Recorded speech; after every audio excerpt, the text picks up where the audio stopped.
సంవత్సరాల తరబడి ఎన్ని మందులు వాడినా మీ మోకాల నొప్పులు తగ్గట్లేదా? ప్రాణ పెయిన్ క్లినిక్ లో అత్యాధునిక చికిత్స. నమస్కారం ఠాగూర్ గారు. నమస్తే అమ్మ. సరే, కోల్కతాలో జరిగిన ఇన్సిడెంట్ గురించి మనం డే టు డే ప్రోగ్రెస్ గురించి మాట్లాడుకోవడం జరుగుతూ ఉంది. అలాగే నిన్న మనం చూస్తే ర్యాలీ అనేది జరిగింది. దానికి మమతా బెనర్జీ గారు స్పందించిన విధానాన్ని మనం చూస్తే అక్కడ విమర్శకు ఎక్కువగా దారితీసే అవకాశాలు కనిపిస్తూ ఉన్నాయి. అసలు ఒక రాజకీయ పార్టీలు ఈ కేసుని డైల్యూట్ చేసే అవకాశం ఏమైనా ఉందా సార్? ఖచ్చితంగా బహుశా అలానే కనిపిస్తోంది.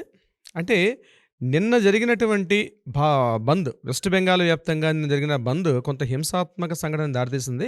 అదే సమయంలో మమతా బెనర్జీ గారు ఇచ్చినటువంటి స్టేట్మెంట్స్ కూడా కొంత వివాదాలకి, విమర్శలకు కూడా దారితీస్తుంది.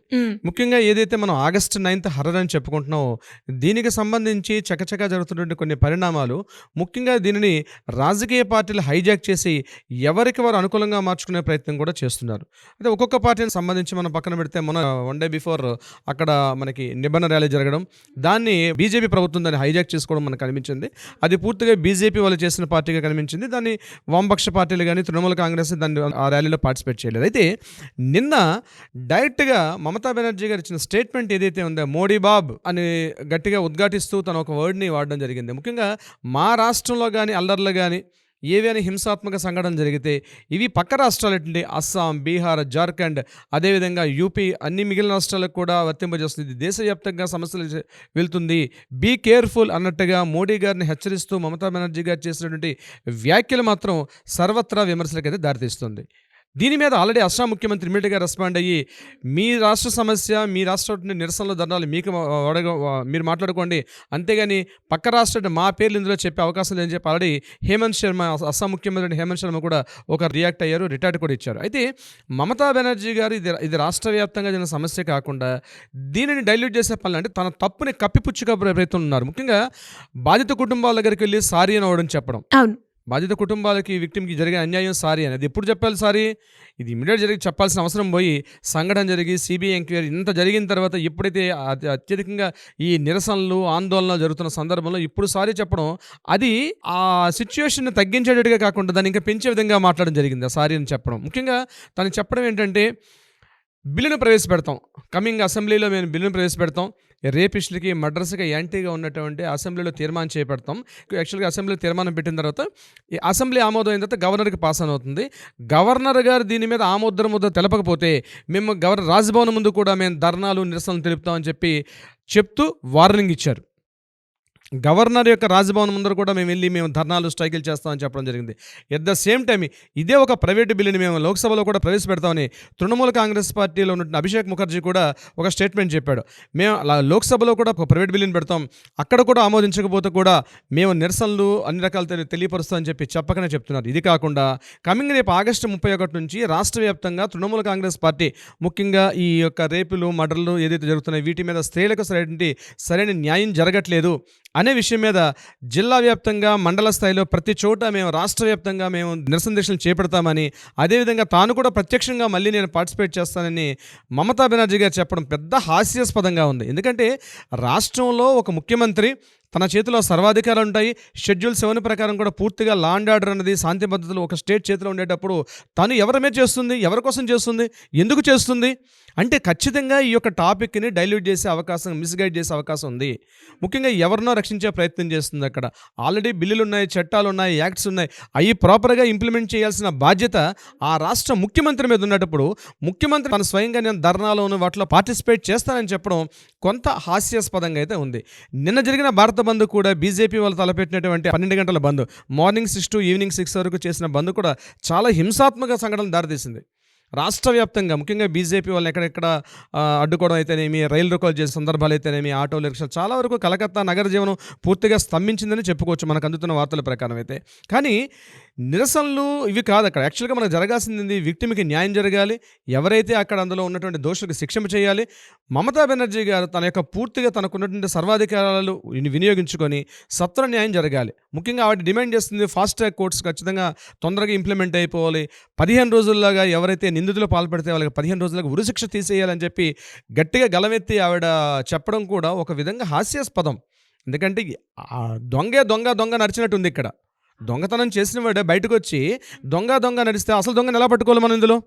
సో ప్రజాస్వామ్యం అందే అవహేళన జరుగుతుంది ఈ విషయంలో. ఈ విషయాన్ని తృణమూల్ పార్టీ యొక్క విద్యార్థి విభాగం అంటే ఛాత్ర పరిషత్ అంటారు, స్టూడెంట్స్కి వింగ్ అనమాట, అది ఆవిర్భావ దినోత్సవం చేశారు. ఇక్కడ చూడండి, ఎప్పుడైతే ఈ సంఘటన జరిగిన తర్వాత మొత్తం వైద్య విద్యార్థులు, medical, health workers, total nursing విభాగం వీళ్ళందరూ కలిసి అక్కడ ఛాత్ర పరిషత్ ఏర్పాటు చేస్తే, ఇక్కడ తృణమూల కాంగ్రెస్ పార్టీ వాళ్ళు కూడా మరొక ఛాత్ర పరిషత్ ఏర్పాటు చేసి దాని ఆవిర్భావ దినోత్సవాన్ని మరలా దాన్ని హైలైట్ చేసుకుంటూ ఈ టాపిక్ని కంప్లీట్గా హైజాక్ అయితే చేస్తున్నారు.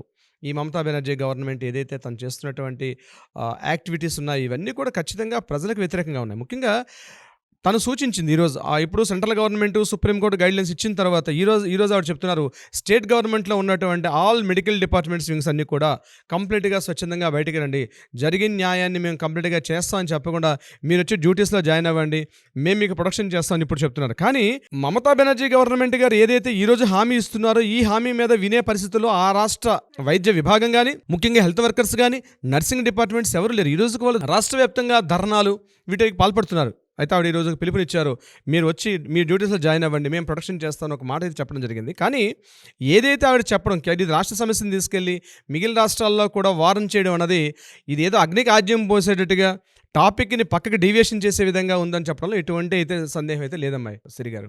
అండ్ మీరు చెప్పినట్టుగానే సార్, మీరు చెప్తూ ఉంటే నిజంగా అక్కడ ఎవరినో ఒకరిని రక్షించడానికి ఇలాంటి మిస్గైడ్ ఎన్నో మనం చూస్తున్నాం. స్టేట్మెంట్ కావచ్చు, ఈ కేసు డిలే అవ్వడానికి కావచ్చు, అండ్ అక్కడ రెనోవేషన్ అవ్వడానికి కావచ్చు, ఇవన్నీ కూడా మనం చూస్తూ ఉంటే అక్కడ ఎవరినో ప్రొటెక్ట్ చేయడానికి ఇవన్నీ జరుగుతున్నాయి అని అనిపిస్తుంది.